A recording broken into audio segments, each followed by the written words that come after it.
उसकी पुस्तक एक बच्चा उसके अपने बच्चे के समान होती है और उसका विमोचन का अवसर उसके लिए एक उत्सव के समान होता है।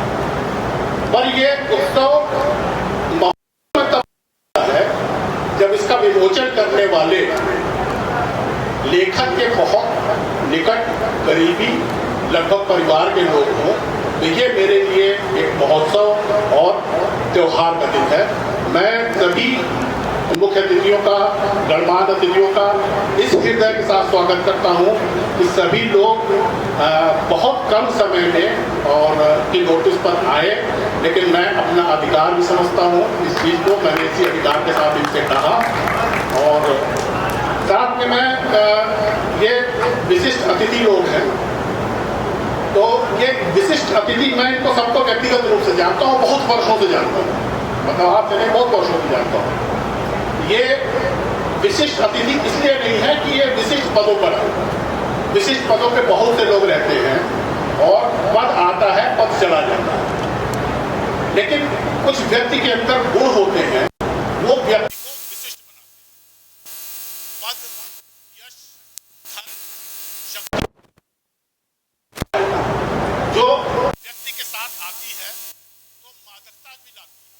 जब वो व्यक्ति को धन प्राप्त होता है, जब आपको पद प्राप्त होता है, यश प्राप्त होता है, शक्ति प्राप्त होती है, तो वो मादकता में आ जाता है और उसको दूसरा व्यक्ति बहुत तुच्छ नजर आता है।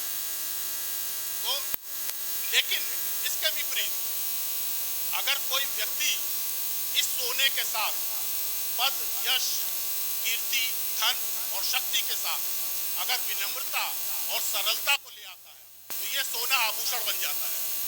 तो यहाँ जो मंच पे जितने भी लोग विराजमान हैं, ये सभी लोग इसलिए विशिष्ट हैं कि इनके पास आभूषण है, इनके जो व्यक्तित्व में सरलता का आभूषण है, विनम्रता का आभूषण है, जो इनको अति विशिष्ट बनाता है। कल ये पद पर रहें, कल पद पर ये न भी रहें, ये हमेशा जाने जाएंगे अपने नाम के साथ और हमेशा जो है वो इनकी पहचान जो है वो एक इनके नाम से रहेगी, इनके पद के साथ नहीं रहेगी। तो मैं संक्षिप्त परिचय देना चाहता था। श्री ब्रिजेश पाठक जी छात्र राजनीति से तप कर निकले हुए,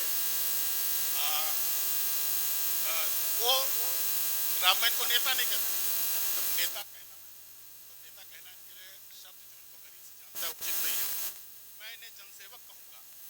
छात्र जीवन से ही जो है जीवन की भट्टी के तप से निकल कर ये यहाँ तक आए हैं और ये मैं नहीं कहूँगा कि इनकी मंजिल है, ये इनकी मंजिल नहीं है और ये इनका पड़ाव, ये इनकी यात्रा है और शायद मंजिल इनको भी नहीं मालूम कि मंजिल कहाँ है।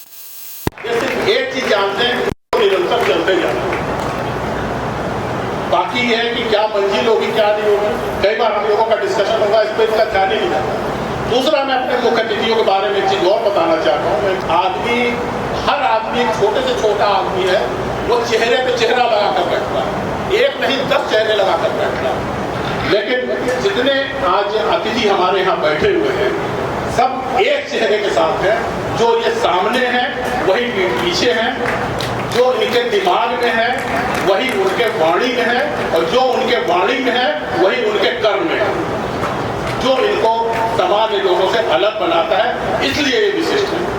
ब्रिजेश पाठक जी के साथ हमारा बड़ा पुराना नाता रहा, संघर्ष का नाता रहा, हम लोगों ने साथ साथ संघर्ष किया और ब्रिजेश पाठक जी छात्र राजनीति से निकल करके लोकसभा, राज्यसभा के सदस्य बने, प्रदेश सरकार में काबीना मंत्री बने और मुख्यमंत्री बने।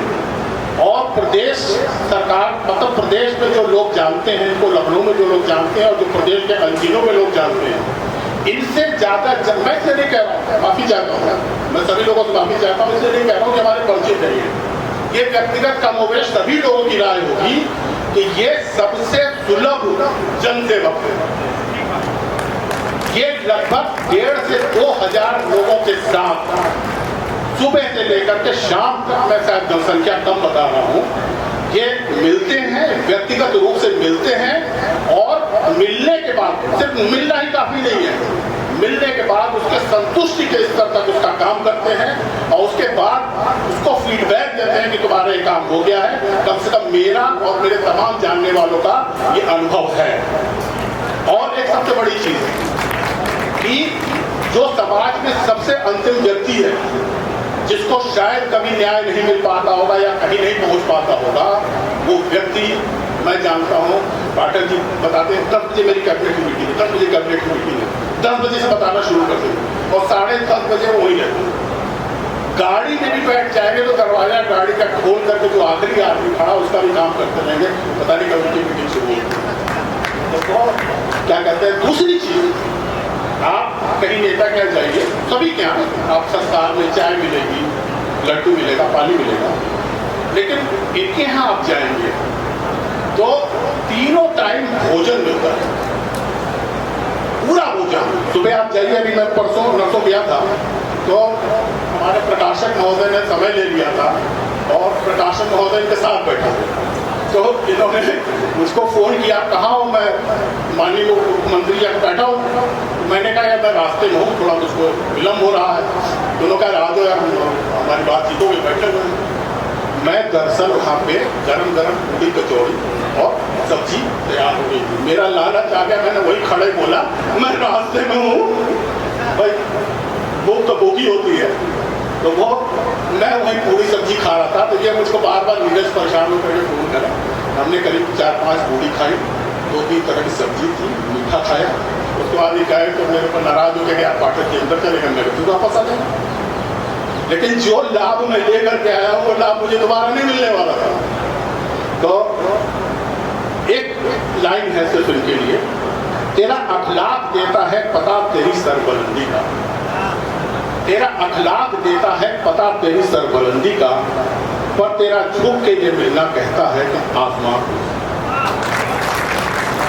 दूसरे मेरे अनूप सतपति जी, थोड़ा सा देखिए शिखा कहाँ है, रेल की बेटी है, संचालक है, राष्ट्रीय स्तर की कवि है और कई सम्मान इनको मिला है, ये संचालिका है। मेरा समय प्लीज, जो मेरा दूसरा वाला समय आप काट लीजिएगा, मैं लोक संवरण नहीं कर पा रहा हूँ अतिथियों का परिचय कराने के लिए, तो थोड़ा सा समय उसमें ज़्यादा लगेगा, मेरा समय काट लीजिएगा। दूसरे में तो इजाज़त है सरपंचों की, हाथ उठाते बहुमत से। अनूप सतपति जी, मतलब मैं बहुत कम लोग होते हैं जिनसे आप प्रभावित होते हैं, तो मैं इनसे पहले, अब रेलवे में हर जगह खराबी होती है, आपको जानना है, कोई मुझे जानकारी है, मेरा भी अपना अनुभव है कि आपको थोड़ी देर वेट करना होता है, तो अधिकारी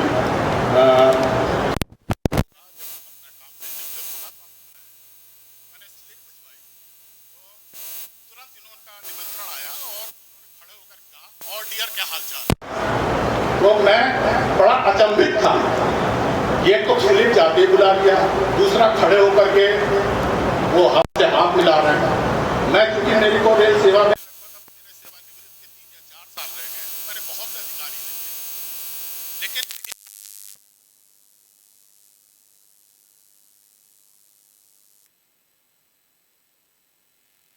अगले विशिष्ट अतिथि हैं श्री जितेंद्र सिंह।